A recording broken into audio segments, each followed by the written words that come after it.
Justice Ejazul Ehsan साहब ने बहुत इंपॉर्टेंट बात की कि वोट हमेशा के लिए खुफिया नहीं रह सकता। क़यामत तक वोट खुफिया रहना आइन में है, ना अदालती फैसलों में। उन्होंने सवाल किया कि क्या इलेक्ट्रॉनिक वोटिंग खुफिया हो सकती है। जस्टिस एजाजुल एहसन का मजीद कहना था कि जिस पार्टी की जितनी सेनेट नशिस्तें बनती हैं उतनी मिलनी चाहिए। किसी जमात को कम नशिस्तें मिले तो जिम्मेदार इलेक्शन कमीशन होगा। वकील इलेक्शन कमीशन का कहना था कि कमोबेश 20 आजाद अराकीन भी असेंबली में हैं। जस्टिस एजाजुल एहसन का कहना था कि आजाद उम्मीदवार जिसको चाहे वोट दे सकता है। जस्टिस मुशीर आलम साहब का कहना था कि करप्शन के खात्मे के लिए इलेक्शन कमीशन डाले गए वोटों का जायजा ले सकता है। चीफ जस्टिस गुलजार अहमद का कहना सवाल था कि कोई जमात तनासुब से ज्यादा सीटें ले तो इलेक्शन कमीशन क्या करेगा। जस्टिस एजाजुल एहसन की ऑब्जर्वेशन थी कि वोट फरोख्त करने से मुतनासिब नुमाइंदगी के असूल की धज्जियां उड़ेंगी। कोई जमात तनासुब से हटकर सीटें जीत ले तो सिस्टम तबाह होगा। चीफ जस्टिस गुलजार अहमद का सवाल था कि इलेक्शन कमीशन कैसे तयन करता है कि इलेक्शन मुतनासिब नुमाइंदगी से हुए। जस्टिस याहिया अफरीदी का इंतहाई अहम सवाल था कि अगर मुतनासिब नुमाइंदगी ही है तो फिर इलेक्शन की क्या जरूरत। वकील इलेक्शन कमीशन का कहना था कि किसी को वोट का हक इस्तेमाल करने से नहीं रोक सकते। वकील इलेक्शन कमीशन ने मजीद बताया कि वोट देखने के लिए आर्टिकल 226 में तरमीम करना होगी। वोट ता क़यामत ही खुफिया रहता है। चीफ जस्टिस गुलजार अहमद का सवाल था कि क्या मुतनासिब नुमाइंदगी ना होने से सेनेट इलेक्शन कल अदम हो जाएंगे।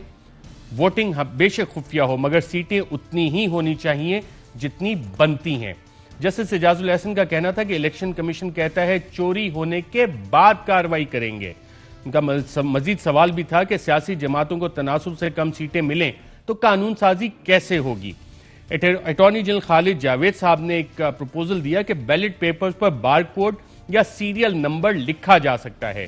चीफ जस्टिस गुलजार अहमद का सवाल था कि पैसा देने वालों के पास कोई सिस्टम तो है कि बिकने वाला वोट देगा या नहीं। इलेक्शन कमीशन को मालूम है लेकिन हमें बता नहीं रहे। वोट खरीदने वाले वोट मिलने को कैसे यकीनी बनाते हैं। अटॉर्नी जनरल खालिद जावेद ने कहा इस्लामाबाद में आज भी लोग नोटों के बैग लेकर बैठे हैं।